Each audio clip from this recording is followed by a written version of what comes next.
హరే కృష్ణ, అందరికీ వెల్కమ్. ఈరోజు శనివారం ఉదయం క్లాసులో భాగంగా మనం శ్రీమద్ భాగవతాన్ని చర్చించబోతున్నాము. ఈరోజు మనం చర్చించబోయేటువంటి కథ వేణరాజు కథ.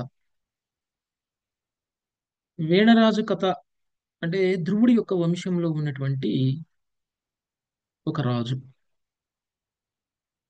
ఇంతకు ముందు వరకు మనం ధ్రువుడి యొక్క పూర్ణ చరిత్ర మొత్తం కూడా చూసేసాం. ఏ విధంగా ధ్రువుడు భగవంతుడి యొక్క ధామం వరకు వెళ్ళిపోయారు, ధ్రువలోకాన్ని ఎలా సాధించుకున్నారు అనేటువంటి విషయాలన్నింటినీ చూసాం. ఆ వంశంలోనే ఒక గొప్ప రాజు, ఒక గొప్ప భాగవతుడు అయినటువంటి అంగమహారాజు ఉన్నారు. అంగమహారాజు భార్య పేరు సునీత. అయితే అంగరాజు అయితే ధ్రువుడి వంశం నుంచి వచ్చినటువంటి వాడు, కానీ సునీత మాత్రం మృత్యువు కూతురు, అంటే యమధర్మరాజు కూతురు.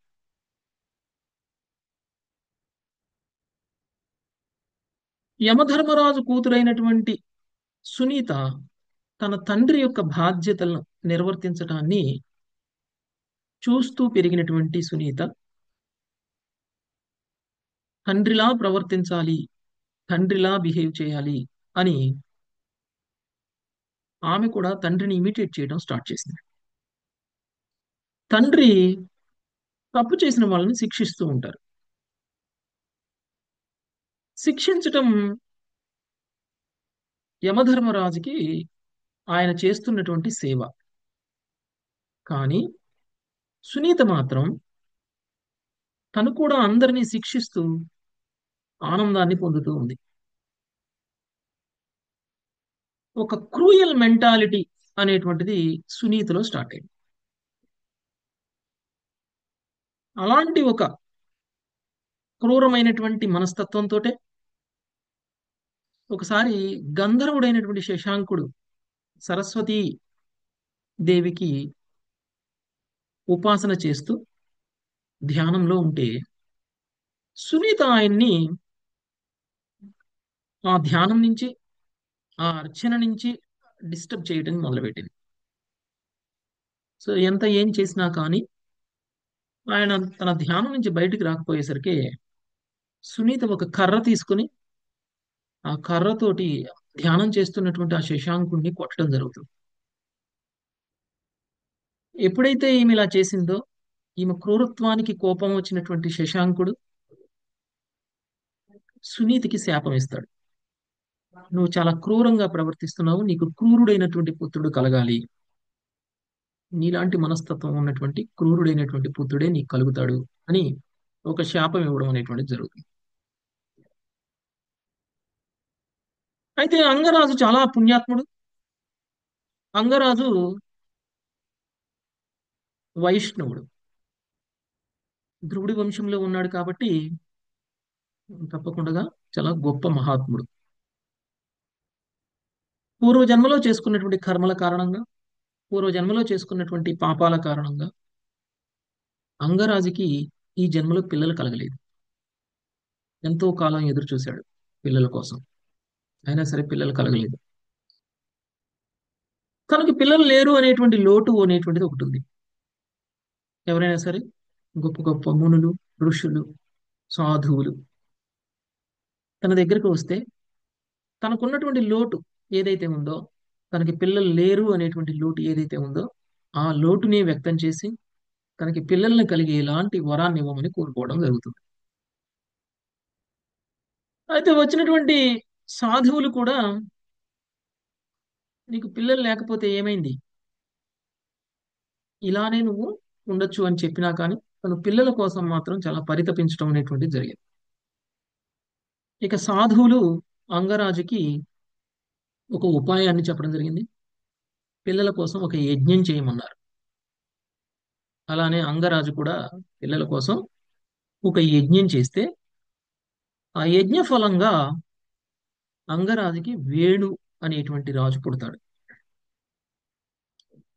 ఈ వేణు తల్లిలాగానే క్రూరమైనటువంటి మనస్తత్వాన్ని కలిగినటువంటి వ్యక్తి. అంగరాజు వేణుని దారిలో పెట్టడం కోసం చాలా ప్రయత్నాలు చేస్తాడు. ఎంతగా ప్రయత్నించినా కానీ వేణరాజు తన మనస్తత్వాన్ని, తన స్వభావాన్ని మార్చుకోకుండా క్రూరంగానే ప్రవర్తిస్తూ ఉన్నాడు.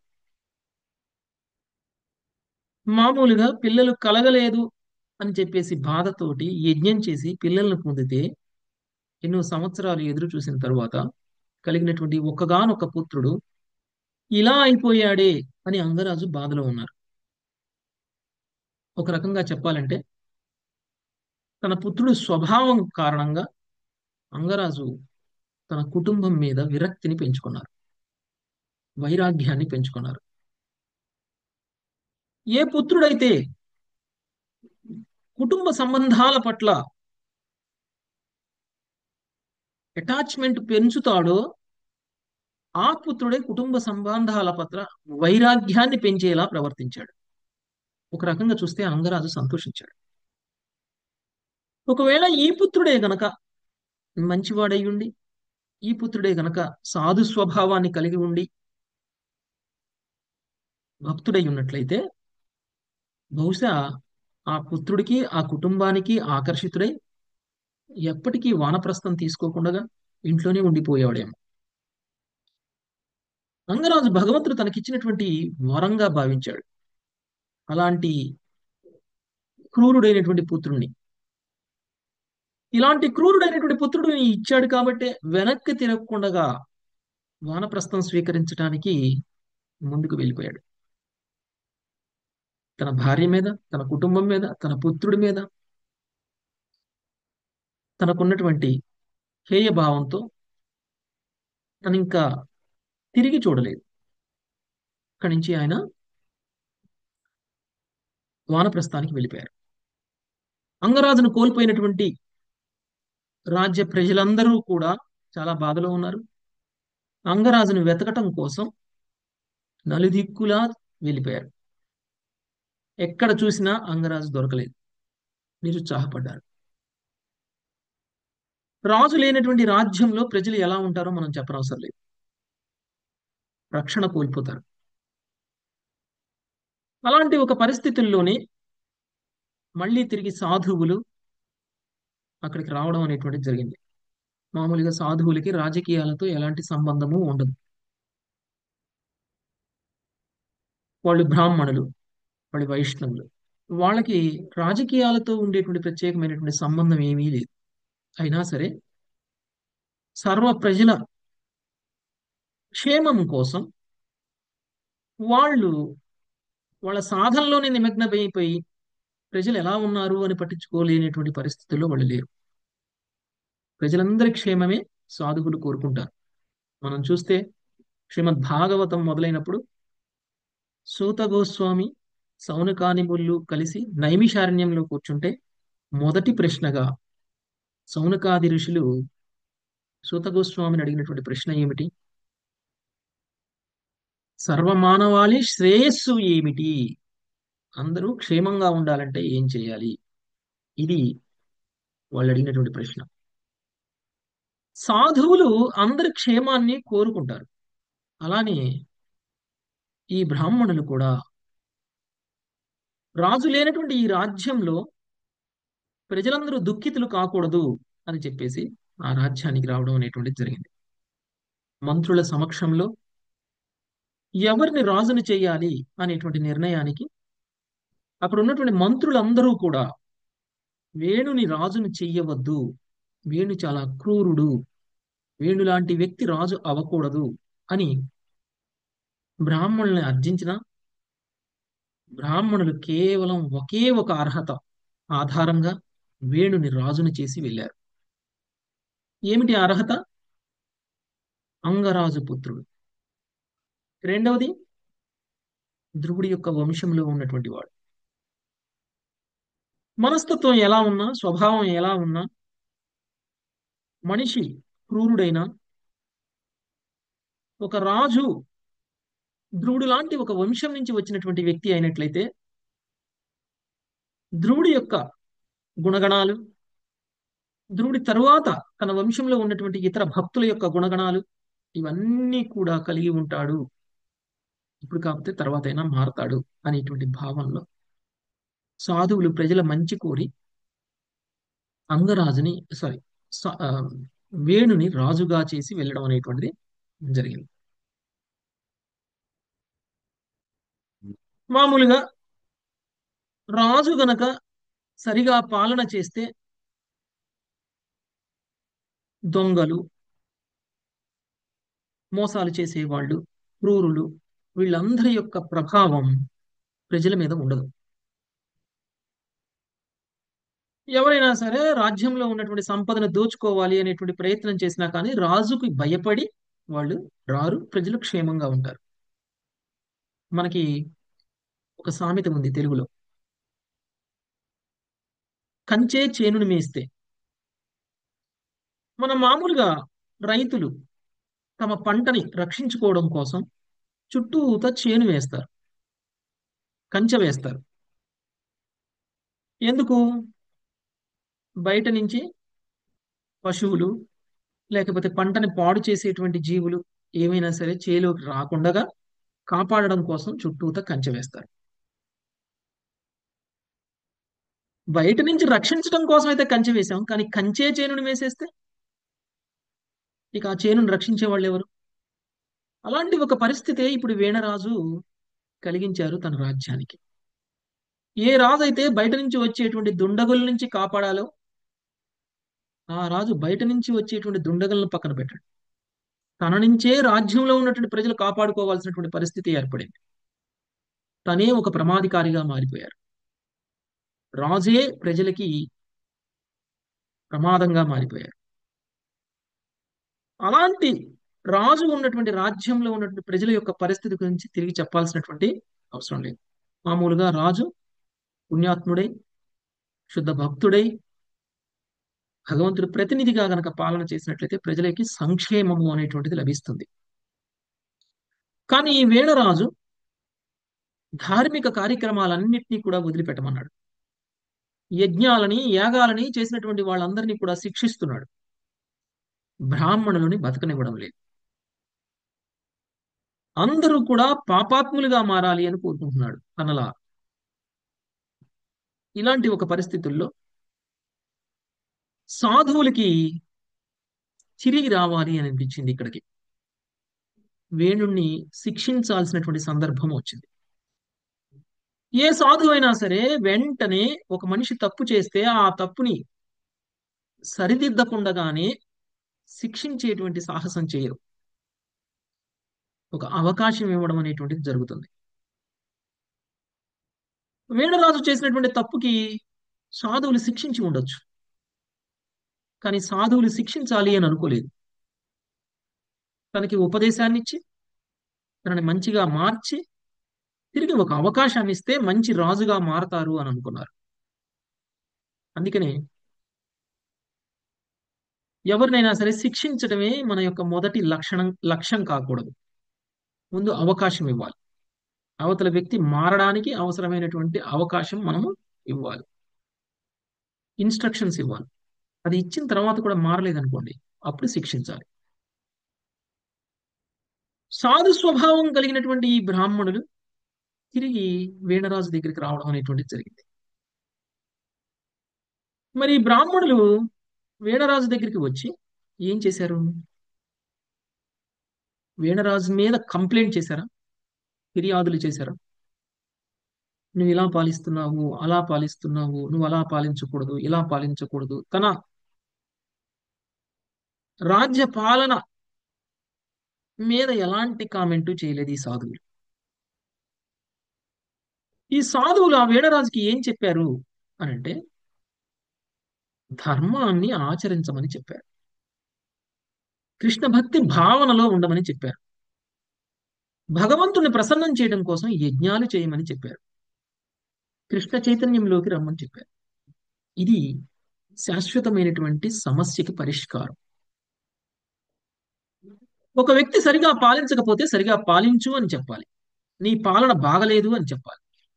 నీ పాలనలో ఉన్నటువంటి లోపాలు ఇవి అని చెప్పాలి. కానీ ఈ సాధువులు తన పాలనలో ఉన్నటువంటి లోపాలను ఏమాత్రము ఎత్తిపుచ్చకుండగానే ఆ సాధువులు చెప్తున్నటువంటి విషయం వల్ల ఏమిటి అంటే నీకు కృష్ణ భక్తి లోపించింది, నువ్వు కృష్ణ భక్తుడు కా. కృష్ణ భక్తుడు గనక అయినట్లయితే వ్యక్తిలో రావాల్సినటువంటి అన్ని మార్పులు ఆటోమేటిక్ గా వచ్చేస్తాయి. ఆ మార్పులన్నీ వచ్చిన తర్వాత పాలన ఆటోమేటిక్ గా సక్రమంగా సాగుతుంది. ఒక భక్తుడు పాలిస్తే సమస్యలన్నీ తీరిపోతాయి. ప్రజలందరూ కూడా సంక్షేమాన్ని అనుభవిస్తారు, సుఖాలని అనుభవిస్తారు. ఎలాంటి లోటు ఉండదు. భగవంతుడి రక్షణలో ప్రజలు ఉన్నట్లు భగవంతుడి యొక్క ప్రతినిధి అయినటువంటి రాజు రక్షణలో ప్రజలందరూ ఉండిపోతారు. ఇదే సాధువులు కోరుకున్నటువంటి విషయం. ఇలాంటి సాధువులు మాట్లాడినటువంటి మాటలు వినినటువంటి వేణరాజు ఏం మాట్లాడాడు? అదే మనం చూడబోయేటువంటి టాపిక్. మనకి 10వ స్కందంలో వేణుగీత వస్తుంది. విన్నారండి ఎవరైనా 10వ స్కందంలో వేణుగీత? ఈ రోజు మనము వేణగీతను వినబోతున్నాం. ఈ వేణగీత ఆ వేణుగీత లాంటిది కాదు. వేణగీత అంటే వేణు మహారాజు సాధువులతో ఏం మాట్లాడారు, సాధువులు ఏం చెప్తే వేణు మహారాజు ఎలా ప్రవర్తించారు, తిరిగి ఎలా సమాధానం చెప్పారు అనేటువంటిది ఈరోజు మనం చూడబోతున్నాం. వేణు మహారాజు చెప్పినటువంటి సమాధానాన్ని విన్న తర్వాత సాధువులు ఏం చేశారు? వీణరాజుని శిక్షించారా? శిక్షిస్తే ఏం చేశారు? ఆ తర్వాత సాధువులు ఏ విధంగా తమ రాజ్యంలో ఉన్నటువంటి ప్రజలకి సుఖాన్ని సంతోషాన్ని అనుభవించేలా చేశారు అనేటువంటిది మనం ఈరోజు చర్చిద్దాం. వేణురాజు సాధువులు మాట్లాడినటువంటి మాటలకి సమాధానం చెప్తూ సాధువుల్ని చిన్న పిల్లల్లా భావించాడు. జ్ఞానం లేనటువంటి, అజ్ఞానులైనటువంటి, లోక జ్ఞానం తెలియనటువంటి పిల్లల్ని ఎలా అయితే భావిస్తామో అలాంటి ఒక భావనలోనే వీణరాజు మాట్లాడుతున్నారు. మీకు ఎలాంటి అనుభవము లేని విధంగా మాట్లాడుతున్నారు మీరు. మీరు అధర్మాన్ని ఆశ్రయించి ఆ అధర్మమే ధర్మము అని భావిస్తున్నారు మీరు. మిమ్మల్ని పోషించేది నేను. పోషించేవాడు భర్త. భర్తకి పతివ్రతలా ఉండాల్సినటువంటి స్త్రీ ఆ స్త్రీ భర్త పట్ల పతివ్రతలా ఉండకుండగా ఒక అపవిత్ర స్త్రీ ఏ విధంగా అయితే మాట్లాడుతుందో అలా మాట్లాడుతున్నారు మీరు. అంటే నా ప్రజలలో ఈ బ్రాహ్మణులైనటువంటి వాళ్ళు కూడా భాగమే. ప్రజలందరూ నన్ను పోషకుడుగా భావించాలి, నన్ను భర్తగా భావించాలి, నా పట్ల విధేయతను కలిగి ఉండాలి, నా పట్ల విశ్వాసాన్ని కలిగి ఉండాలి, నన్ను ధిక్కరించే వాళ్ళుగా ఉండకూడదు. కానీ ఈ బ్రాహ్మణులు ఏం చేస్తున్నారు? నన్ను ధిక్కరిస్తున్నారు, నాకే నీతులు చెప్తున్నారు. ఇలాంటి బ్రాహ్మణులు ఒక వ్యభిచారి స్త్రీతో పోల్చారు వీణరాజు. వీణరాజు ఎంతటి మూర్ఖుడు అంటే అనుభవంతో ఉన్నటువంటి, లోక జ్ఞానం తెలిసినటువంటి, లోక శ్రేయస్సు కోరుకునేటువంటి, చివరికి వేణుని రాజుగా చేసినటువంటి సాధువులనే అమాయకులు, అజ్ఞానులు, చిన్న పిల్లవాళ్ళు అని భావించేటువంటి స్థితిలో ఆయన ఉన్నారు. తను చాలా క్రూరమైనటువంటి రాజు. తనకున్నటువంటి అహంభావంతో, అహంకారంతో తాను ఎవరి పట్లయితే కృతజ్ఞతని తెలియచేయాలో అలాంటి వ్యక్తుల పట్లనే తాను కృతజ్ఞత లేకుండగా అజ్ఞానులుగా భావిస్తూ మాట్లాడుతున్నారు.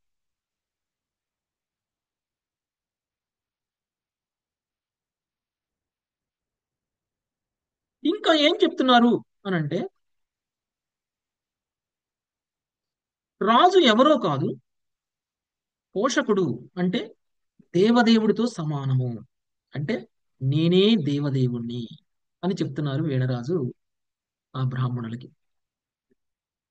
ఎంతటి స్థాయిలో అహంకారం పెరిగిపోయింది అని అంటే వీణరాజుకి, తనను తానే భగవంతుడు అనుకునేటువంటి స్థాయికి తన అహంకారం పెరిగిపోయింది. ఎవరైతే దేవాది దేవుణ్ణి అర్చించరో వాళ్ళు ఈ లోకంలో కానీ పరలోకంలో కానీ సుఖాన్ని అనుభవించరు.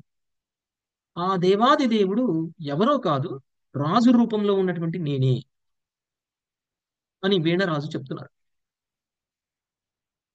తనను తాను భగవంతుడిగా భావిస్తున్నారు. అంతేకాదు, అంతటితోటి ఆగలేదు వీణరాజు. మీరు దేవతల ఎడ భక్తిని కలిగి ఉన్నారు అని చెప్తున్నారు. నిజానికి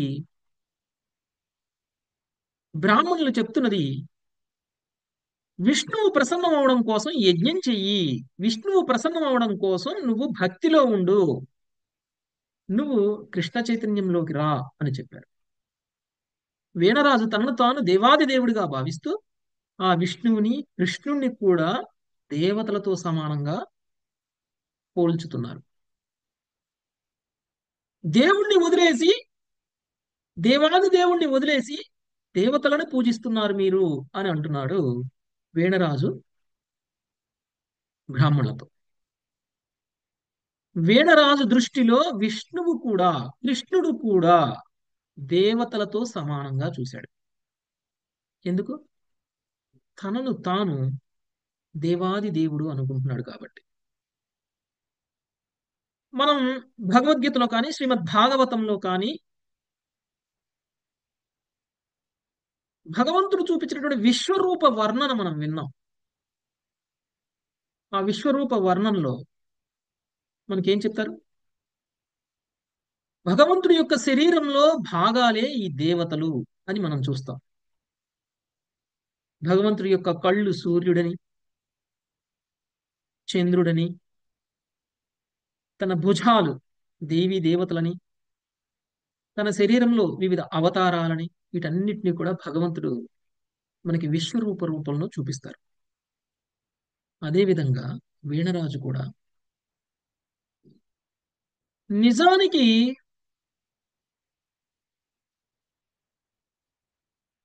విష్ణువు, బ్రహ్మ, శివుడు, ఇంద్రుడు, వాయుదేవుడు, యముడు, సూర్యుడు, పర్జన్యుడు, కోశాధిపతి అయినటువంటి కుబేరుడు, చంద్రుడు, పృథ్వీ, అగ్నిదేవుడు, వరుణుడు, వరాలను కానీ శాపాలను కానీ ఈగల సమర్థులైన ఇతర దేవతలందరూ కూడా రాజు యొక్క దేహంలో భాగము అని అంటున్నాడు. అంటే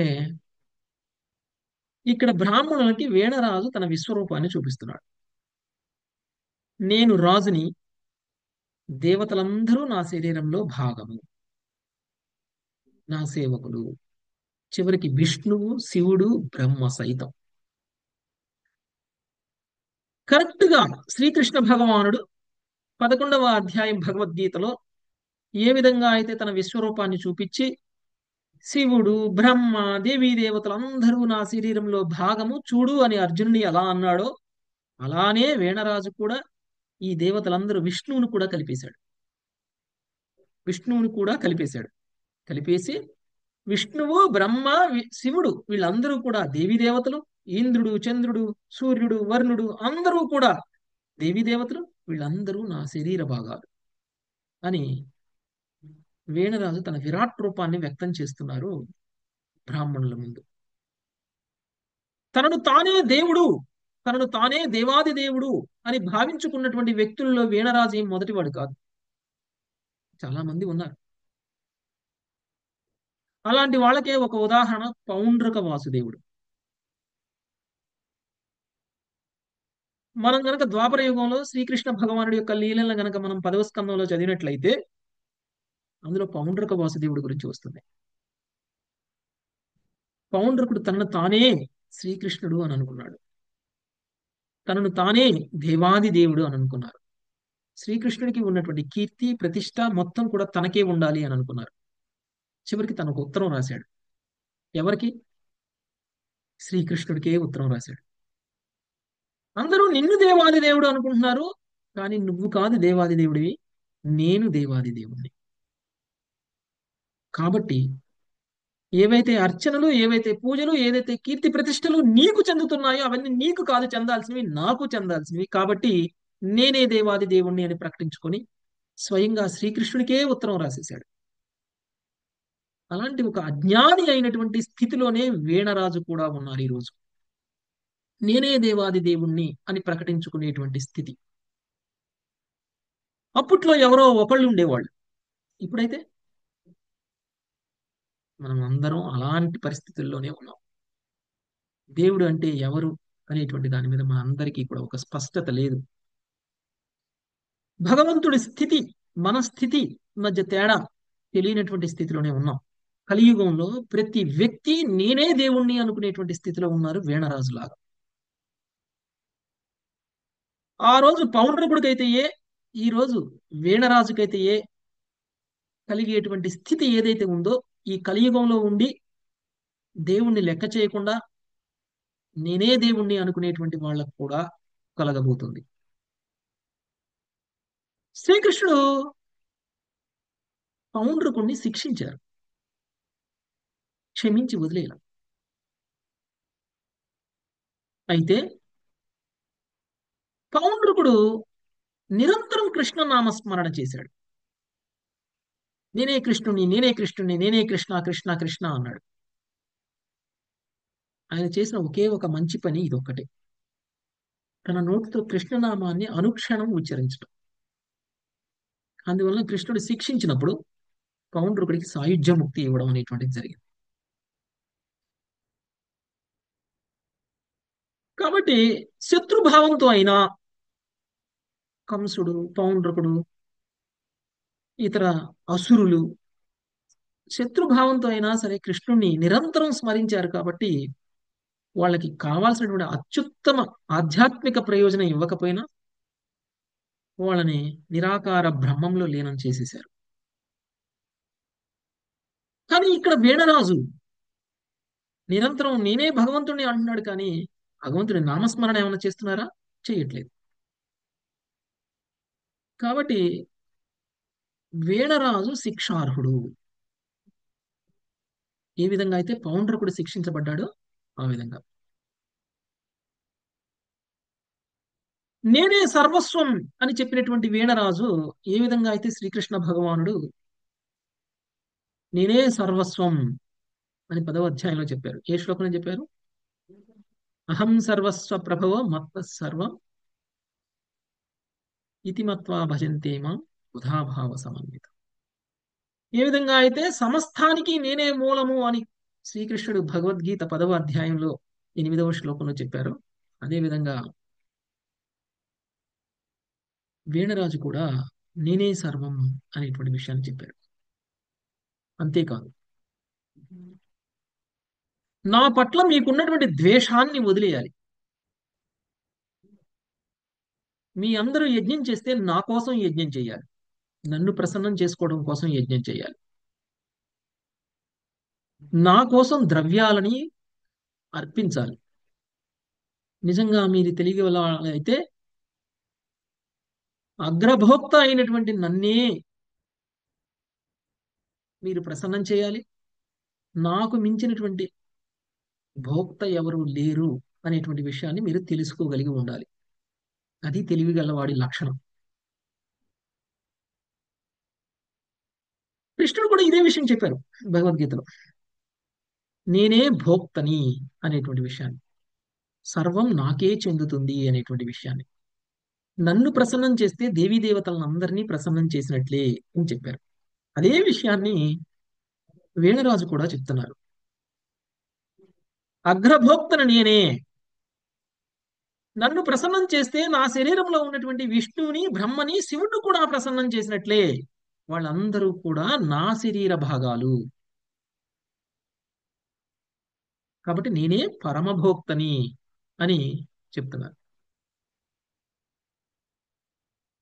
కృష్ణుడి కంటే పరమైనటువంటి తత్వం ఇంకేదైనా ఉందా? పరతత్వం అంటేనే శ్రీకృష్ణ భగవానుడు. అలాంటిది వీణరాజు కృష్ణుడి కంటే పరమైన వాడు అని తను తాను ప్రకటించుకుంటున్నాడు. తనకు మించినటువంటి పరతత్వం ఇంకొకటి లేదు అని ప్రకటించుకుంటున్నాడు. ఇది మిథ్యాహంకారం. ఇలాంటి మిథ్యాహంకారాన్ని ఉన్నటువంటి వ్యక్తులు తనను తానే అన్నిటికీ కారణం, తనకు తానే అన్నిటికీ మూలం, తనను తానే దేవాది దేవుడు అని ప్రకటించుకోవడం అనేటువంటిది జరుగుతుంది. అలాంటి స్థితిలోనే వీణరాజు కూడా ఉన్నారు.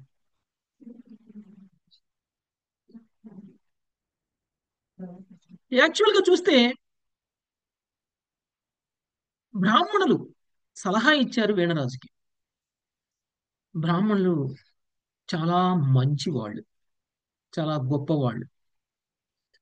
వాళ్ళు ఎవరికైనా ఏదైనా సలహా ఇచ్చారు అని అంటే ఆ సలహా వెనకాల ఉద్దేశం, ఎవరైతే ఆ సలహా తీసుకుంటారో వాళ్ళ యొక్క శ్రేయస్సు. సాధువులు, పుణ్యాత్ములు, మంచి వాళ్ళు అదే ఉద్దేశంతో సలహా ఇస్తారు. స్వప్రయోజనం కోసం ఎవరు సలహా ఇవ్వరు. కొన్ని కొన్ని సందర్భాలలో చాలా మంది సలహాలు ఇస్తూ ఉంటారు. వాళ్ళు ఇచ్చే సలహాల యొక్క అంతరార్థం నాకేమి లాభం ఉంటుంది, లేదు అంటే నా సలహా విన్నటువంటి వాడు ఏ విధంగా తన అస్తిత్వాన్ని కోల్పోవాలి, తన లాభాన్ని కోల్పోవాలి, తను నష్టపోవాలి, అలాంటి ఉద్దేశాలతో కూడా సలహా ఇచ్చే వాళ్ళు ఉంటారు. అలాంటి వాళ్ళు చెడ్డవాళ్ళు. మనకి కూడా మన జీవితంలో ఎంతో మంది ఎన్నోసార్లు సలహాలు ఇస్తూ ఉంటారు. ఈ సలహా ఇచ్చే వాళ్ళు మన మంచి కోరి ఇస్తున్నారా, మన చెడు కోరి ఇస్తున్నారా అనేటువంటి విషయాన్ని కూడా మనం అర్థం చేసుకోవాలి. అందరూ మన మంచి కోరి ఇవ్వరు. మంచి వాళ్ళు సలహా ఇస్తే మంచి వాళ్ళైతే స్వీకరించే వాళ్ళు స్వీకరిస్తారు. అది ఆ సలహా వినేవాళ్ళు చెడ్డవాళ్ళైతే స్వీకరించరు. యాక్చువల్గా సలహా ఇచ్చేవాళ్ళు, సలహా స్వీకరించేవాళ్ళు, సలహా తీసుకునేవాళ్ళు 4 రకాలుగా ఉంటారు. మంచి వాళ్ళకి మంచి వాళ్ళు సలహా ఇవ్వడం, మంచి వాళ్ళు చెడ్డవాళ్ళకి సలహా ఇవ్వడం, చెడ్డవాళ్ళు మంచి వాళ్ళకి సలహా ఇవ్వడం, చెడ్డవాళ్ళు చెడ్డవాళ్ళకి సలహా ఇవ్వడం. ఇలా 4 కాంబినేషన్స్ కనుక మనం చూసినట్లయితే శాస్త్రం శాస్త్రం తోటి మనం ఈ 4 రకాల కాంబినేషన్స్ కి కనుక మనం అర్థం చేసుకోవడానికి ప్రయత్నం చేసినట్లయితే ఒక మంచి వాళ్ళకి మంచి వాళ్ళు సలహా ఇచ్చేటువంటి సందర్భం ఈ శాస్త్రంలో ఏముంది? ఎవరైనా చెప్పగలరా? ఒక సాధువు ఒక మంచి వాళ్ళకి, అంటే సలహా తీసుకునేటువంటి వాళ్ళకి ఇచ్చినటువంటి సందర్భం. సహదేవ స్వామి హరే పరీక్ష. కృష్ణ ప్రభు. ఉమ్, ఉమ్. హరే కృష్ణ పరీక్షిత్ ప్రభుజీ. మహారాజుకి సుఖదేవ్. పృథు మహారాజు యజ్ఞం చేసేటప్పుడు ఆ ఇంద్రుడు తీసుకెళ్తా ఉంటాడు కదా ఉమ్, అశ్వాన్ని. అప్పుడు ఉమ్, మునులు చెప్తారు అతన్ని క్షమించేసేయండి, ఏం చెయ్యొద్దు ఉమ్, అనని. ఉమ్. అప్పుడు ఆ సాధువుల సలహా ఆయన పాటిస్తారు. కరెక్ట్. పృథ మహారాజు బ్రహ్మదేవుడి సలహాని విన్నారు. పృథ మహారాజు చాలా మంచివాడు, బ్రహ్మదేవుడు చాలా గొప్పవాడు. ఒక గొప్పవాడు గొప్పవాడికి సలహా ఇస్తే ఆ సలహాలో మంచుందా చెడుందా అనేటువంటి విషయాన్ని ఆలోచించడు. ఆయన చెప్పాడు కాబట్టి నేను చెయ్యాలి అని అనుకుంటాడు.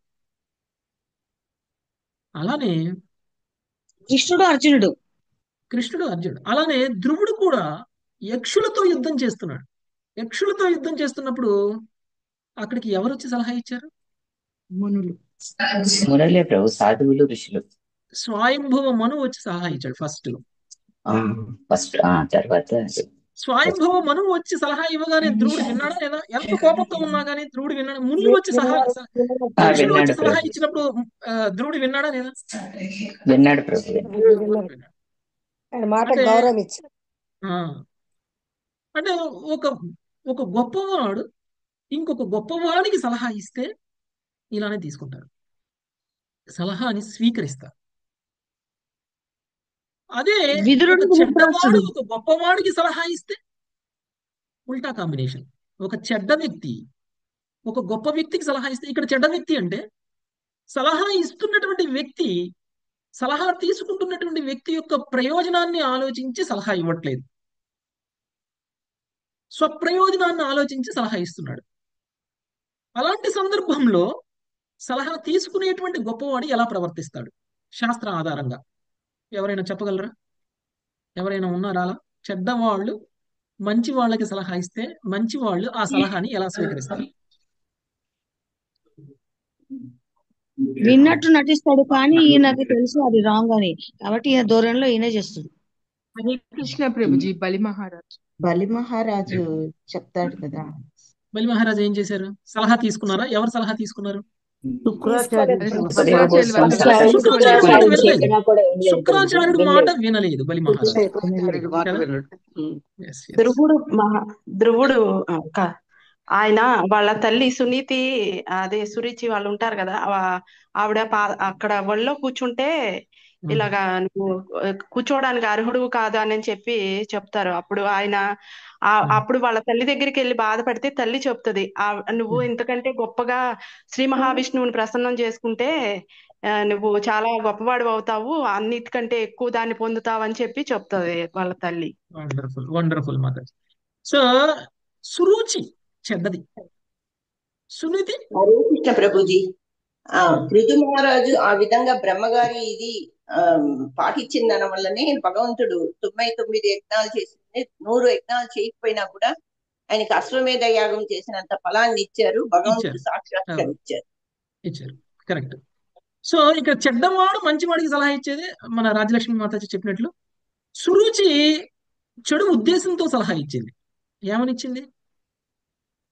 నీ తండ్రి ఒళ్ళో కూర్చోడానికి నీకు అర్హత లేదు, నీ తండ్రి ఒళ్ళో కూర్చునే అర్హత నువ్వు పొందాలి అని అంటే చనిపోయి నువ్వు మళ్ళా శ్రీ మహావిష్ణువుని ప్రార్థించు, మళ్ళీ జన్మ పొందు, ఆ జన్మలో నువ్వు నా గర్భంలో జన్మించు, అప్పుడు నీకు నీ తండ్రి ఒళ్ళో కూర్చునేటువంటి అవకాశం ఉంటుంది.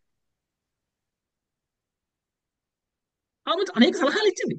ఇవన్నీ సురుచి ఎలా తీసుకుంది? చెడు ఎలా తీసుకుంది? ఒక మంచి వ్యక్తి ఎలా స్వీకరిస్తారు ఆ సలహాని అంటే, ఆమె చెప్పినటువంటి మిగిలిన విషయాలన్నీ వదిలిపెట్టేసి ఒకే ఒక విషయాన్ని స్వీకరించింది ఆమె. ఏంటిది? శ్రీ మహావిష్ణువుని అర్చించటం ఏదైతే ఉందో అది నీ సవతి తల్లి చెప్పినటువంటి సరి అయినటువంటి విషయము చెప్పింది. అందుకని ధ్రువుడికి ఆదేశం ఇచ్చింది, నువ్వు శ్రీ మహావిష్ణువుని ప్రార్థించు, శ్రీ మహావిష్ణువు కోసం తపస్సు చేయి, ఆయన ప్రసన్నమైతే ఇక నీకు దొరకందేముంది అంటే, ఒక భక్తుడు, ఒక సాధువు, ఒక గొప్ప వ్యక్తి సలహా ఇచ్చేవాడు ఎలాంటి వాడైనా అందులోంచి గొప్ప విషయాలను ఏరుకుంటాడు. ఏ విధంగా అయితే వజ్రాలను ఎక్కడి నుంచి ఏరతారండి? మట్టిలో వజ్రాలను ఎక్కడి నుంచి. నుంచి గనులు గనులు గనులు గనులు మట్టిలో ఇంచి మురికిలో ఇంచి తీస్తారు కదా. Yes. కానీ ఆ వజ్రం విలువ ఉండదా? మురికిలో ఇంచి తీసినా, మట్టిలో ఇంచి తీసినా, బురదలో ఇంచి తీసినా కానీ వజ్రానికి విలువ ఉంటుంది కదా. వజ్రం ఉంటుంది ప్రభు. అలానే సాధువులు, గొప్పవాళ్ళు ఎలాంటి వ్యక్తి సలహా ఇస్తున్నాడు అనేటువంటి దాంతో సంబంధం లేదు, ఆ ఇచ్చిన సలహాలోంచి వజ్రాలని ఏరుకుంటారు. అలానే సురుచి కూడా ఏరుకున్నారు, సునీతి కూడా ఏరుకున్నారు సురుచి ఇచ్చినటువంటి సలహాలలోంచి. విష్ణు భగవానుడి ఆరాధన ఉత్తమమైనటువంటి ఆరాధన. విష్ణువుని ప్రసన్నం చేస్తే మనము సాధించలేనిది ఏమీ లేదు అనేటువంటి విషయాన్ని వాళ్ళు తెలుసుకోగలిగారు. ఇది మంచివాడు మంచివాడికి అంటే గొప్పవాడు గొప్పవాడికి సలహా ఇచ్చేటువంటి చూసాం, చెడ్డవాడు గొప్పవాడికి సలహా ఇచ్చేటువంటిది చూసాం. ఇక మంచివాడు చెడ్డవాడికి ఇచ్చేటువంటి సలహా. విభీషణుడు రావణుడు. విదురుడు విభీషణుడు రావణుడు, విదురుడు కూడా విదురుడు విదురుడు, ధృతరాష్ట్రుడు దుర్యోధనుడు, ధృతరాష్ట్రుడు ధృతరాష్ట్రుడు, కృష్ణుడు. విదురుడు ధృతరాష్ట్రుడు. కృష్ణుడు ధృతరాష్ట్రుడికి ఇచ్చాడు సలహా, కానీ పాటించాడా? పాటించాడు. మనం రీసెంట్ గా 10వ స్కంధంలో చదువుకున్నటువంటి ఒక ఉదాహరణ. శ్రీకృష్ణుడు మధురా నగరానికి మొట్టమొదటిసారి వచ్చినప్పుడు ఒక చాకలి వాడిని కలిశాడు. గుర్తుందండి? అవును అవును ప్రభు. ఎస్ ప్రభు. అడిగాడు. శ్రీకృష్ణుడు ఒక చాకలిని కలిసి ఆ చాకలి ఏం చేస్తాడంటే కంసుడి యొక్క బట్టల్ని ఇస్త్రీ చేస్తాడు, ఉతుకుతాడు, అన్ని చేస్తాడు.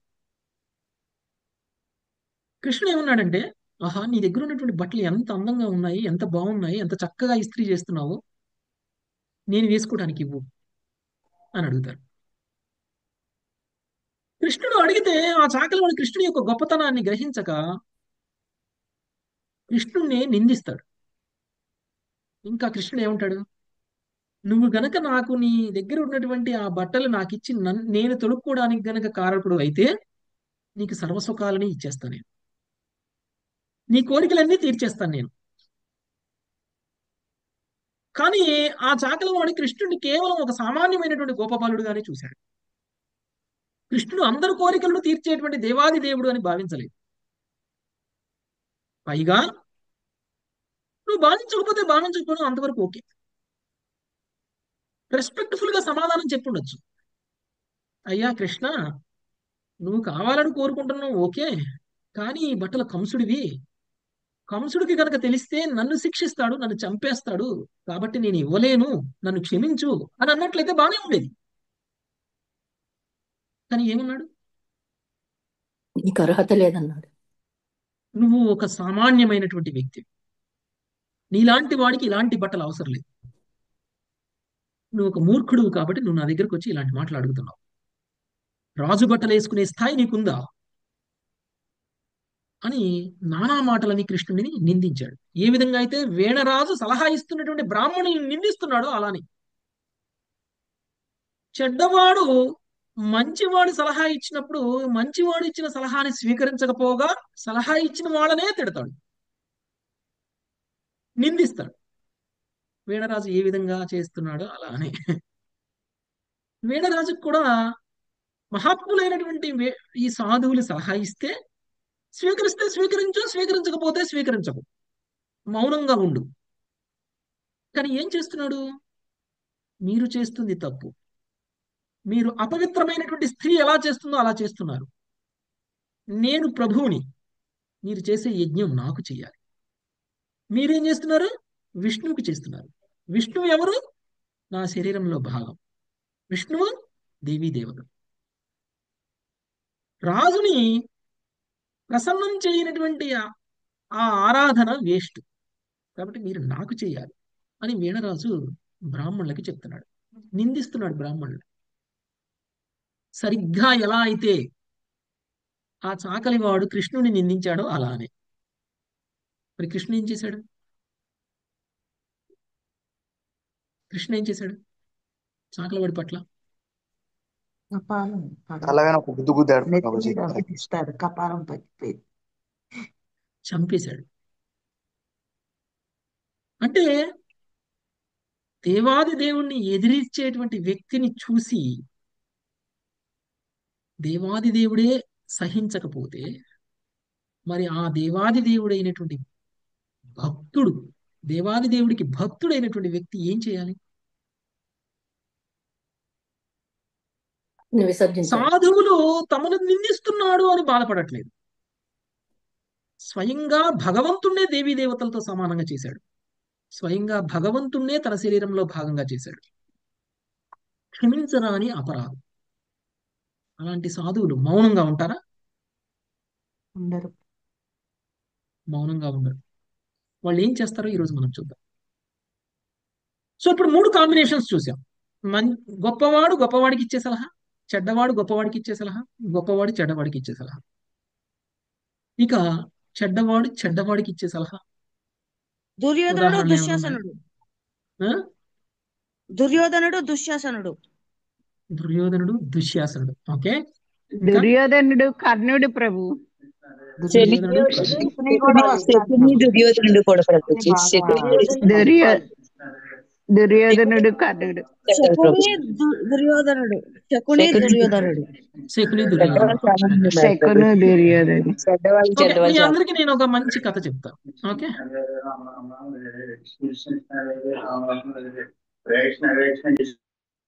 మీ అందరికి నేను ఒక మంచి కథ చెప్తాను.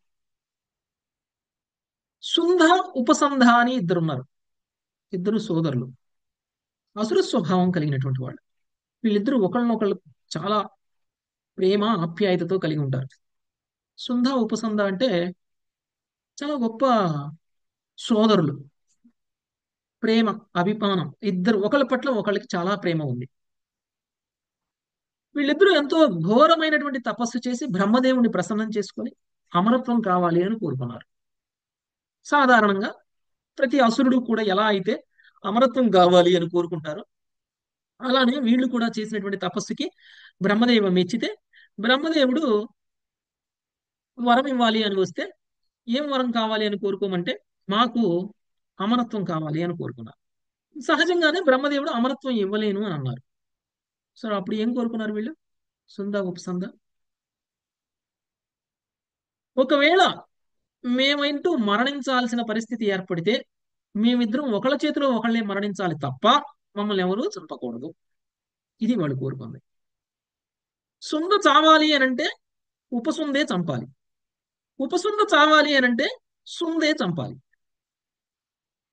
ఉపసుంద చేతిలో సుంద, సుంద చేతిలో ఉపసుంద మాత్రమే చావగలిగేటువంటి వరాన్ని కోరుకున్నారు. ఒక రకంగా చూస్తే అమరత్వాన్ని కోరుకున్నారు వీళ్ళు. వీళ్ళిద్దరూ ఒకళ్ళ పట్ల ఒకళ్ళు ఎంతో ప్రేమను కలిగి ఉన్నటువంటి వాళ్ళు ఎందుకు చంపుకుంటారు ఒకళ్ళనే ఒకళ్ళు? కదా, మనం ప్రేమించే వ్యక్తిని మనం చంపుతామా? చంపం కదా. అలాంటి ఒక సోదరుని ఇద్దరు ఒకరికొకళ్ళు ప్రేమించుకునేటువంటి సోదరులు కాబట్టి చంపుకోరు. కాబట్టి వీళ్ళు ఇలాంటి వరాన్ని కోరుకున్నారు. వీళ్ళు కోరుకున్నటువంటి ఈ వరం వాళ్ళ పట్ల అమరత్వంగా మారిపోయింది. వీళ్ళు ఉత్పాతాన్ని కలుగజేశారు, సాధువుల్ని మనం శిక్షిస్తున్నారు. ప్రేమించుకుంటూ మనం చంపుకోము అని చెప్తున్నాడు ఈరోజు. వీళ్ళు వీళ్ళిద్దరూ కలిసి యజ్ఞ నిర్వహణ చేసేటువంటి బ్రాహ్మణులందరినీ కూడా శిక్షిస్తూ ఉన్నారు. ఈ విధంగా సుంధ, ఉపసంధ సమస్త ప్రపంచాన్ని కూడా కలవరపట్టేలా వాళ్ళ యొక్క ప్రవర్తన మారిపోయింది. ఇలాంటి పరిస్థితుల్లో బ్రహ్మదేవుడు ఏం చేయాలో అర్థం కాలేదు. అయ్యో, నేనిచ్చినటువంటి వరమే ఇప్పుడు ఈ సమస్త ప్రపంచం, విశ్వం పట్ల శాపంగా మారిపోయింది అని భావించారు. భావించి వాళ్ళిద్దరి దగ్గరికి ఏ విధంగా వాళ్ళిద్దరి మధ్య కలహాన్ని సృష్టించాలి, ఏ విధంగా వాళ్ళిద్దరూ ఒకళ్ళలో ఒకళ్ళు కొట్టుకునేలా చేయాలి అని భావించినటువంటి బ్రహ్మదేవుడు వాళ్ళిద్దరి దగ్గరికి తిలోత్తమును పంపించారు. స్వర్గలోకం ఉండేటువంటి తిలోత్తమని బ్రహ్మదేవుడు సుంద, ఉపసంద దగ్గరికి పంపించారు. తిలోత్తమ చాలా అందగత్తె. సుంద చూడగానే నేను వివాహం చేసుకోవాలి అని అనుకున్నారు. అలానే ఉపసంద కూడా నేనే వివాహం చేసుకోవాలి అని అనుకున్నారు. సుంద ఉపసందతో అన్నారు, నీకు వదిన లాంటిది, నీకు నేను అన్నని, నా భార్య నీకు వదిన అవుతుంది. వదిన అంటే తల్లితో సమానం. తల్లితో సమానమైనటువంటి తిలోత్తముని నువ్వెలా వివాహం చేసుకుంటావు అని సలహా ఇచ్చాడు. అంటే ఒక చెడ్డవాడు ఇంకొక చెడ్డవాడికి ఇస్తున్నటువంటి సలహా. మరి ఇంకో చెడ్డవాడు దాన్ని ఎలా స్వీకరిస్తాడు? ఉపసంద ఏమంటున్నాడు? లేదు లేదు, ఆమె నా భార్య, నీ తమ్ముడి భార్య, నీకు మరదలు అంటే కూతురుతో సమానం. ఒకళ్ళనొకళ్ళు సలహా ఇచ్చుకుంటున్నారు ఇలా. నా భార్య నీకు తల్లిని, తమ్ముడు నా భార్య నీకు కూతురని చెప్తూ ఒకళ్ళనొకళ్ళు సలహా ఇచ్చుకుంటే ఆ సలహాని ఎవరో ఒకళ్ళు స్వీకరించినా కానీ బాగుండేది. ఎవరూ స్వీకరించలేదు. ఒకళ్ళనొకళ్ళు ఇలానే సలహాలతో సలహాలు ఇచ్చుకుంటూ ఎవరు గెలవాలి అని చూస్తున్నారు. ఆ సందర్భంలో తిలోత్తమ ఒకటే మాట అన్నది, నేను మీ ఇద్దరిని వివాహం చేసుకోవడం సాధ్యం కాదు. మీ ఇద్దరిలో ఎవరో ఒకళ్ళని మాత్రమే వివాహం చేసుకోవాలి. కాబట్టి మీ ఇద్దరు ఒకళ్ళతో ఒకళ్ళు యుద్ధం చేసి ఎవరు గెలుస్తారో వాళ్ళని మాత్రమే నేను వివాహం చేసుకుంటాను అని చెప్పింది. ఇక వీళ్ళిద్దరి మధ్య ఉన్నటువంటి ప్రేమ ఒక్కసారిగా విరోధంగా మారిపోయింది, శత్రుత్వంగా మారిపోయింది. ఇప్పటి వరకు ఒకళ్ళ కోసం ఒకళ్ళు బ్రతుకుతూ ఇప్పుడు ఒకళ్ళని చంపుకోవడం కోసం ఒకళ్ళు యుద్ధం చేస్తున్నారు. సుందని చంపేయడం జరిగింది. ఒకళ్ళనొకళ్ళు చంపుకున్నారు. అంటే ఇద్దరు చెడ్డవాళ్ళు ఒకళ్ళకొకళ్ళు సలహా ఇవ్వాలి అనేటువంటి ప్రయత్నం చేస్తే ఎవరూ వినరు. ఆ సలహాని స్వీకరించకపోగా ఇద్దరూ పతనం చెందడం అనేటువంటిదే జరుగుతుంది. ఇది దీనికి ఒక ఉదాహరణ. చెడ్డవాడికి గనక సహాయం చేయాలి, సలహా ఇవ్వాలి అనేటువంటి ప్రయత్నం చేస్తే ఆ సలహా ఎలాంటి పరిస్థితుల్లోనూ ఎవరు స్వీకరించరు. ఇవి మనం శాస్త్ర ఆధారంగా వ్యక్తులని మనం ఈ విధంగా విభజించి మనం అర్థం చేసుకోవచ్చు ఎలాంటి వాళ్ళు ఎలా ప్రవర్తిస్తారు అని. అలానే మహాత్ములు గొప్పవాళ్ళు అయినటువంటి మునులు ఇచ్చినటువంటి సలహాని స్వీకరించకపోగా తను ఆ మునులని నిందించి ఆ మునులని కోపానికి కారణమయ్యాడు. అయితే మనం ఇంతకు ముందు చెప్పుకున్నట్టు శాస్త్ర ఆధారంగా ఇలాంటి పరిస్థితుల్లో సాధువులు ఏం చేయాలి?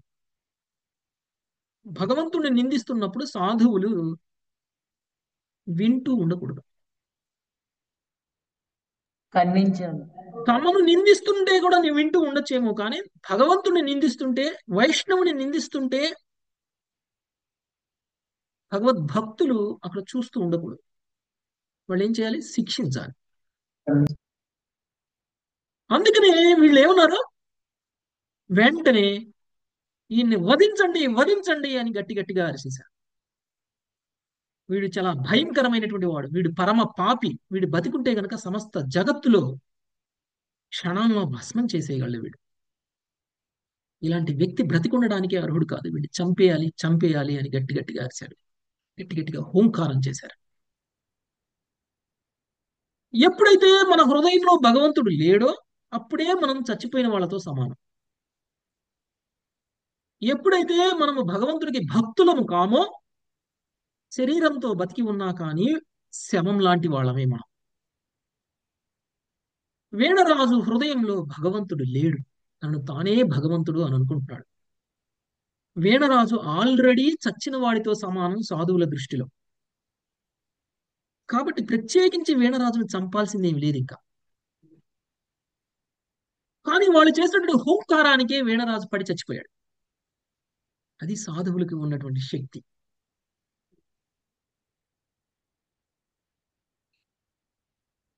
అంటే ఒక రాజు ప్రజలను పాలించడానికి ఉండాల్సినటువంటి ఒక అర్హత కేవలం వంశపారపర్యంగా మాత్రమే సంక్రమించదు. ఈ సాధువుల నిర్ణయం ప్రకారంగా వేణుని రాజుగా అయితే చేశారు, కానీ వేణుకి రాజుగా ఉండేటువంటి అర్హత లేదు. అందుకని సాధువులు ఏం చేశారు? ఒక భక్తుడు కానిటువంటి వ్యక్తి రాజుగా ఉండేటువంటి అర్హత లేదు అని గ్రహించినటువంటి వాళ్ళు వెంటనే చంపేశారు వీణరాజును. తమకున్నటువంటి సిద్ధులతో, తమకున్నటువంటి శక్తితో, ఒక హూంకారంతోనే చంపేశారు. సాధువులు చాలా గొప్పవాళ్ళు కాబట్టి, వాళ్ళకి చాలా సిద్ధులు ఉన్నాయి కాబట్టి వాళ్ళు అలా చంపగలరు. దేవాది దేవుడికి భక్తుడు కానటువంటి వ్యక్తి పాలనకి అర్హుడు కాదు.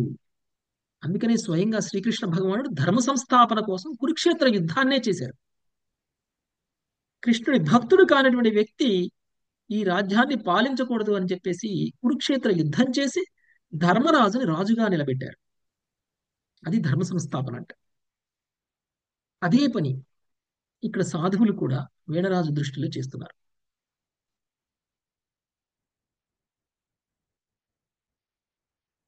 అమంగళకరుడైనటువంటి వీణరాజు, అభక్తుడైనటువంటి వీణరాజు, భగవంతుడిని నిందించినటువంటి వీణరాజు, వైష్ణవుల్ని నిందించినటువంటి వీణరాజు రాజుగా అర్హుడు కాదు. కాబట్టి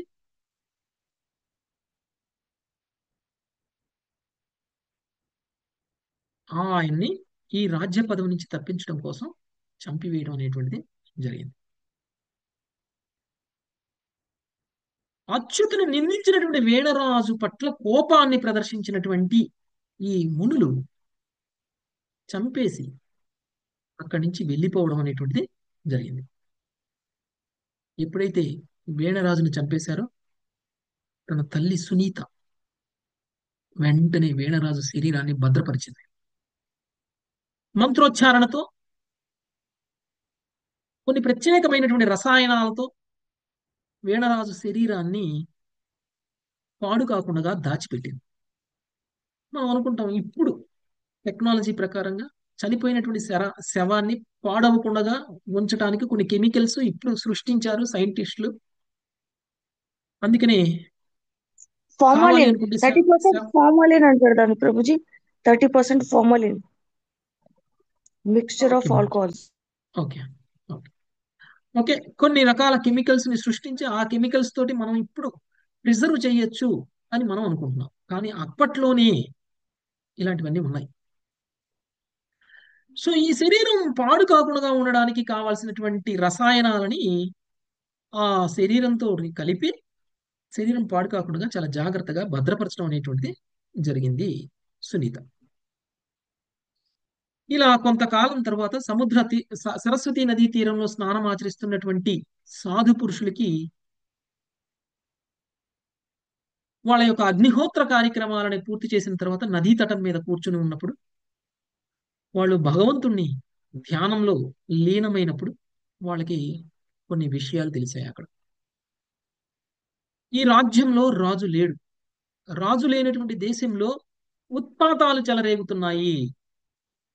భయాన్ని కలగజేసేటువంటి వ్యక్తులు దోచుకు తింటున్నారు. వాళ్ళలో వాళ్ళు చర్చించుకోవడం మొదలుపెట్టారు. రాజు మరణించి ప్రపంచానికి ప్రపంచాన్ని పాలించేటువంటి రాజు లేకపోవడం వలన చోరుల భయం, వంచకుల భయం అనేటువంటిది ఏర్పడింది అని వాళ్ళలో వాళ్ళు చర్చిస్తున్నారు. యాక్చువల్గా చూస్తే మనకి సాధు పురుషులకి ఎలాంటి రాజకీయ వ్యవహారాల పట్ల ఇష్టం ఉండదు, ఎలాంటి సంబంధం ఉండదు. కానీ జనసామాన్యము కష్టాలకు లోనైతే వాళ్ళ పట్ల దయని ప్రదర్శిస్తారు సాధువులు. కాబట్టి భక్తి అంటే మనమేదో హిమాలయాలకు వెళ్ళిపోయి లేకపోతే ఏ అడవులకు అరణ్యాలకు వెళ్ళిపోయి ఒంటరిగా కూర్చొని చేసేటువంటి సాధన కాదు భక్తి అంటే. భక్తి అంటే సర్వజనుల శ్రేయస్సుని కోరుకునేటువంటి విధంగా ఉండాలి. భక్తి అంటే అందరినీ కృష్ణ భక్తి భావనలో తీసుకొచ్చేలా ఉండాలి. రాజు కృష్ణ భక్తుడు కాకపోతే ఆ రాజుని రాజ్య సింహాసనం నుంచి తొలగించటం కూడా సాధువు యొక్క బాధ్యతే. ఒకవేళ కృష్ణ భక్తుడైనటువంటి రాజును కనుక నియుక్తం చేస్తే ప్రజలందరూ కృష్ణ భక్తుడు అవుతారు అని అనుకోవడం కూడా భక్తే. అందుకనే దయాహృదయాన్ని కలిగినటువంటి ఈ సాధువులు తిరిగి కృష్ణ భక్తి మేల్కొల్పడం కోసం మళ్ళీ వీణరాజు లేనటువంటి ఈ రాజ్యంలో ఇంకొక రాజుని స్థాపించడం కోసం వాళ్ళు నిర్ణయం చేసుకున్నారు. మామూలుగా ఒక ముడి పడింది అనుకోండి, చిన్నగా ఆ ముడి తొలగిస్తాం. అదే 2 ముళ్ళు పడ్డాయి అనుకోండి, చిన్నగా 2 ముళ్ళు తొలగించేటువంటి ప్రయత్నం చేస్తాం. అదే ఒక 1000 ముళ్ళు పడితే ఒక దారానికి కట్ చేసేస్తాం, తొలగించలేం. కత్తిరించేస్తాం, కట్ చేస్తాం ఆ పాట. కట్ చేసేస్తాం కదా. అలానే ఈ రాజ్యంలో ఇలాంటి ఒక పాపులతో పాలించబడుతున్నటువంటి రాజ్యం, దుండగులతో పాలింపబడుతున్నటువంటి రాజ్యం, అందరూ కూడా పాపాత్ములుగా మారిపోయారు. రాజ్యంలో ఉన్నటువంటి వాళ్ళందరూ పాపాత్ములుగా మారిపోయారు. ఒక ముడి 2 ముళ్ళు కాదు, వాళ్ళు బద్ధులు అవడానికి లక్షల ముళ్ళు పడ్డాయి. ఇప్పుడు ఏం చేయాలి వాళ్ళందరినీ? ఇప్పుడు వీళ్ళ పాపాలన్నింటినీ పోగొట్టాలంటే ఏం చేయాలి? కట్ చేసేసేయాలి, పాపాలన్నీ కట్ చేసేసేయాలి. ఏంటిది ఉన్నటువంటి ఒకే ఒక్క ఉపాయం? అన్ని పాపాలని అన్ని ముళ్ళని ఒక్కసారి తెంచేసేటువంటి ఉపాయం ఏమిటి అంటే హరేర్నామ హరేర్నామ హరేర్నామైవ కేవలం కలో నాస్తియేవ నాస్తియేవ నాస్తియేవ గతిరన్యదా. భగవంతుడి నామ జపం అనేటువంటిది ఏదైతే ఉంటుందో అది మనలో ఉన్నటువంటి సర్వ పాపాలని విముక్తం చేస్తుంది. అందుకని సాధువులు కృష్ణ ప్రచారం చేయడం మొదలుపెట్టారు. భగవంతుడి నామ స్మరణ, భగవంతుడి యొక్క నామ జపం యొక్క ఇంపార్టెన్స్ ని ప్రజలందరికీ తెలియచేయాలి అని అనుకున్నారు. భగవద్భక్తుడిని అక్కడ రాజుగా స్థాపించాలి అని అనుకున్నారు. అందుకని ఆ మునులు అలా చర్చించుకొని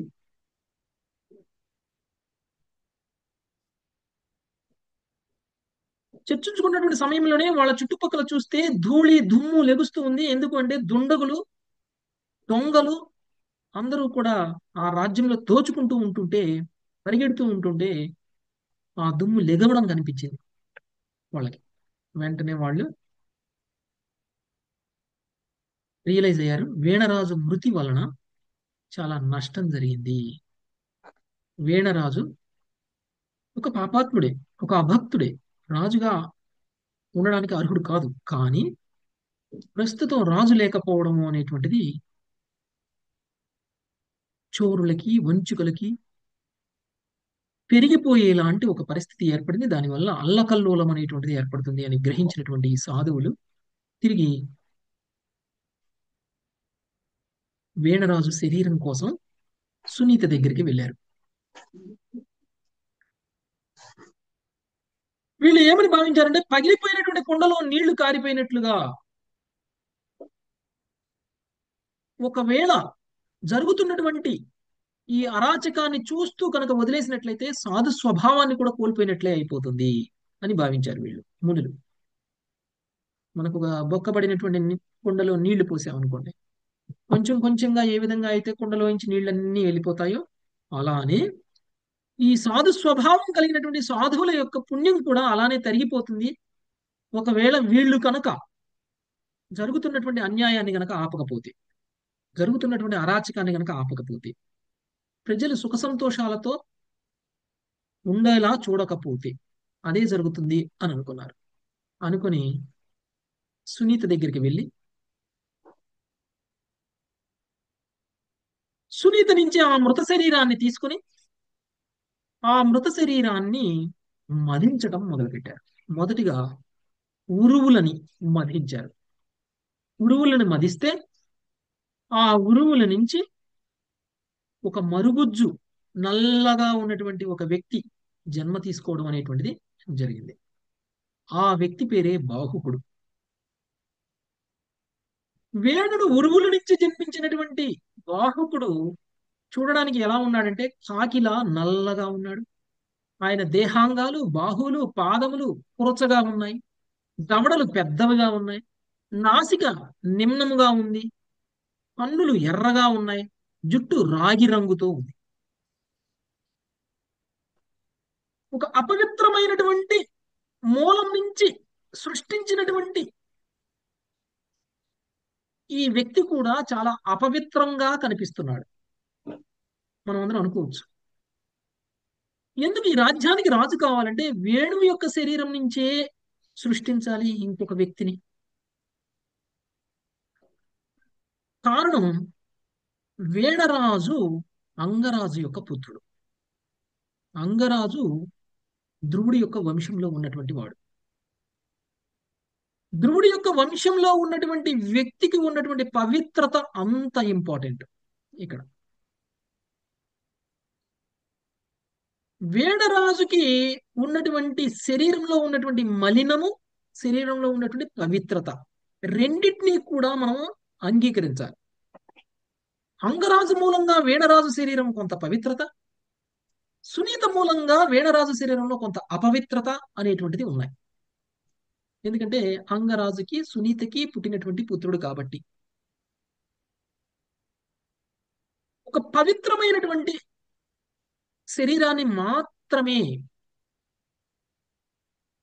మనం స్వీకరించి ఆ శరీరం నుంచి కనుక మనము ఇంకొకరిని కనుక సృష్టించినట్లయితే ఆ వ్యక్తి కేవలం అంగరాజు ధ్రువుడి యొక్క వారసత్వాన్ని స్వీకరిస్తాడు. అదే ఒక అపవిత్ర భాగం నుంచి కనుక ఒక వ్యక్తిని సృష్టిస్తే ఆ వ్యక్తి సునీత యొక్క వారసత్వాన్ని పుచ్చుకుంటాడు. అందుకని వీణరాజు శరీరంలో అపవిత్ర భాగం నుంచి సృష్టించినటువంటి ఈ అపవిత్రమైనటువంటి వ్యక్తి, అంటే సునీత గుణగణాలను కలిగినటువంటి వ్యక్తి సృష్టించడం అనేటువంటిది జరిగింది. అంటే అపవిత్రమైనటువంటి మూలం నుంచి కూడా పవిత్రమైనటువంటి ఆ సృష్టిని చేయవచ్చు అనేటువంటి దానికి వీళ్ళు ఈ ఈ ఈ ఈ యొక్క సాధువులు, ఈ యొక్క ఋషులు చేస్తున్నటువంటి ప్రయత్నం. మనం అందరం అనుకోవచ్చు, అలా ఎలా సాధ్యం అండి? అపవిత్రమైనటువంటి సోర్సు నుంచి పవిత్రమైనటువంటి సృష్టి ఎలా జరుగుతుంది అని మనం అనుకోవచ్చు. వరాహదేవుడు ఎక్కడి నుంచి వచ్చారు? ముక్కులో నుంచి బ్రహ్మదేవుడి నాసికలో నుంచి బ్రహ్మ వచ్చారు. యొక్క ముక్కుల బ్రహ్మదేవుడి నుంచి, నాసికలో బ్రహ్మ నుంచి వచ్చారు. నాసిక నుంచి వచ్చి. మరి బ్రహ్మదేవుడి నాసిక అంత పవిత్రమైన సోర్సా? లేదు ప్రభుజీ. ఎక్కడి నుంచి వస్తారు? అలానే వీణరాజు శరీరంలో అపవిత్రత ఉంది, పవిత్రత ఉంది. అంటే కొంత దివ్యత్వము ఉంది, కొంత అమంగళకరమైన విషయము ఉంది. అందుకని ముందుగా అమంగళకరమైనటువంటి శరీర భాగాన్ని గనక మదించినట్లయితే అప్పుడు వీణరాజు శరీరం పవిత్రంగా మారిపోతుంది. కేవలం పవిత్రమైనటువంటి దివ్యమైనటువంటి శరీరం మాత్రమే మిగిలిపోతుంది. ఆ దివ్యమైనటువంటి శరీరం అంగరాజు అంశ, ధ్రువుడి యొక్క అంశ మిగిలిపోతుంది. అలా సృష్టించబడినటువంటి ఈ యొక్క బాహుకుడు చూడడానికి చాలా భయంకరంగా అసుర స్వభావాన్ని కలిగి ఉన్నాడు.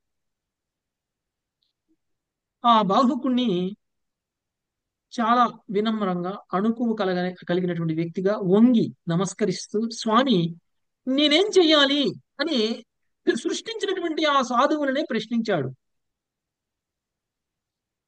నువ్వు ఇక్కడ కూర్చో నిషిదా అని ఆ సాధువులు వాళ్ళని ఆయన్ని అన్నారు. అంటే అదొక జాతి. నిషీధ అనేటువంటిది ఒక వ్యక్తి పేరు కాదు. నిషీధ జాతి వాళ్ళు ఇప్పటికీ ఉన్నారు. వాళ్ళని ఇప్పుడు మనం చండాలురు అని అంటాం. నిషీధ జాతి జనకుడుగా ఈ బాహుకుడు ఉండబోతున్నారు. ఆయన్ని నువ్వు కూర్చో అనేటువంటి విషయాన్ని చెప్పారు. సో చెప్పి ఆ తర్వాత నిషీధ జన్మ పిదప వేణుని యొక్క పాప ఫలాల కారణంగా తీసుకోవడం అనేటువంటిది జరిగింది. ఆ నిషీధ జాతి వాళ్ళు ఏం చేస్తారు? దొంగతనాలు, దోపిడీలు, వేట, పాపకర్మలన్నీ కూడా వాళ్ళు చేస్తూ ఉంటారు. కొండలలో, అడవులలో జీవిస్తూ ఉంటారు. వాళ్ళు స్వభావరీత్యా పాపాత్ములు. కారణం వీణరాజు యొక్క పాప ఫలంగా జన్మించారు కాబట్టి చూడడానికి అతి వికారంగా ఉంటారు. వృత్తి కూడా పాపమయమైనటువంటి వృత్తి. ప్రభుపాదుల వారు మనకి భాష్యంలో ఇలాంటి వ్యక్తులు నల్లగా ఉంటారు అనేటువంటి విషయాన్ని చెప్పారు. శూద్రులు నల్లగా ఉంటారు. శూద్రులు లేదంటే చండాలురు. అంటే మనం అనుకోవచ్చు, వర్ణాన్ని బట్టి మనం గుణాన్ని ఎలా చెప్తామండి అని అనుకోవచ్చు. ఏంటి ప్రభుపాదుల వారు అంత సంకుచితంగా ఆలోచిస్తున్నారా? వర్ణాన్ని బట్టి గుణాన్ని చెప్తారా? నల్లగా ఉన్నవాళ్ళు శూద్రులని. నిజానికి వాళ్ళు ఏ జన్మలోనూ ఎక్కడో ఏదో తప్పులు పాపాలు చేశారు కాబట్టి వాళ్ళకి అలాంటి శరీరం వచ్చింది, ఇలాంటి శరీరం. ఓకే, నల్లగా. ఒక వ్యక్తి యొక్క రంగు అనేటువంటిది కేవలం శరీర రంగును బట్టి మాత్రమే చూడకూడదు. అందరూ నల్లగా ఉన్నవాళ్ళు శూద్రులు అనడానికి లేదు. నలుపు తెలుపు అనేటువంటిది కేవలం శారీరకమైనటువంటి గుణం కాదు, లక్షణం కాదు. ఎప్పుడైతే మనం భగవద్భక్తులమవుతామో, ఆధ్యాత్మికమవుతామో అప్పుడు మనకి ఈ రంగులతో సంబంధం లేదు. మన గుణగణాలు ఆధ్యాత్మికంగా ఉంటాయి.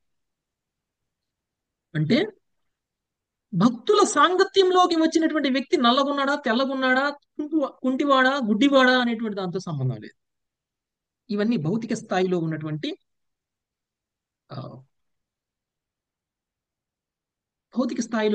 క్వాలిఫికేషన్స్ మాత్రమే. కానీ భక్తుడికి ఇలాంటి క్వాలిఫికేషన్స్ ఏమి లేవు. శారీరకమైనటువంటి క్వాలిఫికేషన్స్ ఏమీ ఉండవు భక్తుడికి. స్త్రీలైనా, వైశ్యులైనా, శూద్రులైనా, ఎలాంటి వాళ్ళైనా భగవంతుని గనక ఆశ్రయించినట్లయితే పరమగతిని పొందుతారు. అది ఆధ్యాత్మిక స్పర్శ అంటే. భక్తుల సాంగత్యం, భగవంతుడి స్పర్శ. మీకు మొదటి స్కందంలో శ్రీకృష్ణ భగవానుడు ద్వారక వచ్చినప్పుడు ద్వారక పొలిమేరల్లోనే ఒక శంకుని పట్టుకొని పూరించడం జరుగుతుంది. అప్పుడు శంకుకి వర్ణన చేశారు. భగవంతుడితో స్పర్శింపబడినటువంటి శంకు కలర్ మారిపోయింది, చూసారా? గుర్తుందా? భగవంతుడి చేతి స్పర్శ తగిలినటువంటి శంకు ఎర్రగా మారిపోయింది. అంటే ఆధ్యాత్మిక స్పర్శ అనేటువంటిది మార్చి వేసేస్తుంది. ఏ విధంగా అయితే ఒక పాపాత్ముడు కూడా పుణ్యాత్ముడుగా, ఒక పాపాత్ముడు కూడా శుద్ధ భక్తుడిగా ఎలా మార్చేస్తుందో అలా. సో ఈ విధంగా వేణరాజుని చంపేసి వేణరాజు శరీరం నుంచి నిషాద జాతికి సంబంధించినటువంటి బాహుకుడు, నిషాదపతి బాహుకుడిని సృష్టించడం అనేటువంటి జరిగింది. ఆ తరువాత మిగిలిపోయినటువంటి శరీర భాగం కేవలం పవిత్రమైనటువంటి శరీర భాగం. ఆ శరీర భాగం ధ్రువుడి యొక్క అంశ. ఆ శరీర భాగం నుంచి సృష్టింపబడినటువంటి ఇంకొక సృష్టి ఎవరండి? పృథు మహారాజ్. పృథు మహారాజు. ఈ పృథు మహారాజుని ఎలా సృష్టించారు? ఎలా వీణ శరీరాన్ని మదించి పృథు మహారాజు వచ్చారు? పృథు మహారాజు ఏ విధంగా పాలించబోతున్నారు అనేటువంటిది మనం తరువాతి అధ్యాయంలో తెలుసుకోబోయేటువంటి అంశం. సో ఈ రోజుకి ఈ అధ్యాయం ఇంతటితో ముగిద్దాం. తర్వాత అధ్యాయంలో పృథు మహారాజు గురించి తెలుసుకోబోతున్నాం. పృథు మహారాజు భగవంతుడి యొక్క అంశ. వీణ శరీరం నుంచి భగవంతుడి అంశ రావడం ఏంటి అని మనం అనుకుంటాం కదా. భగవంతుడు స్వయంగా శక్తి ఆవేశ అవతారంగా పృథు మహారాజుగా రావడం అనేటువంటిది జరిగింది. బ్రహ్మదేవుడి నాసిక నుంచి ఏ విధంగా భగవంతుడు అవతరించారో ఆ విధంగానే వీణరాజు శరీరం నుంచి కూడా భగవంతుడు అవతరించగలరు. అదే పృథు మహారాజు. సో పృథు మహారాజు చరిత్రను మనం నెక్స్ట్ క్లాస్ లో శనివారం చూద్దాం. Thank you very much. Hare Krishna. వంచాకల్పతరుభ్యశ్చ పతితానాం పావనేభ్యో వైష్ణవేభ్యో Hare Krishna Hare Krishna Krishna Krishna Hare Hare Hare Rama Hare Rama Hare Rama Rama Hare Hare. Thank you very much. Hare Krishna. ఎవరికైనా ఏమైనా ప్రశ్న ఉంటే నేను తీసుకుందాం మాతాజీ. చాలా చాలా అద్భుతంగా ఉంది ప్రభుజీ. ధన్యవాదాలు. చాలా చాలా బాగుంది ప్రభుజీ. దండార్పణం ప్రభుజీ. ఎంత బాగుందో అసలు. చాలా వివరంగా చెప్పారు. హరే కృష్ణ చాలా ప్రభుజీ. చక్కగా చాలా అద్భుతంగా చెప్పారు. పిన్ డ్రాప్స్ నా ఇష్టం వచ్చింది Prabhuji class. Thank you. Hare Krishna Prabhuji. చాలా బాగా చెప్తున్నాను. ప్రభుజీ వీణ గీతం అన్నారు కదా, ఎన్నో ఏ చాప్టర్ ప్రభు? వీణగీత అని వ్యంగ్యంగా అన్నాను మాతాజీ. ఈ రోజు చెప్పింది ఏ స్కందం, ఏ చాప్టర్ ప్రభు? 4వ స్కందం 14వ చాప్టర్. ఓకే ప్రభు, థ్యాంక్ యూ. హరే కృష్ణ ప్రభుజీ. ధన్యవాదాలండి. వేణుగీత ఎలా ఉందో వేణగీత ఇక్కడ వినండి అన్నాను. వేణగీత అంటే వేణు మహారాజు మాట్లాడినటువంటి మాటలు. ఓకే.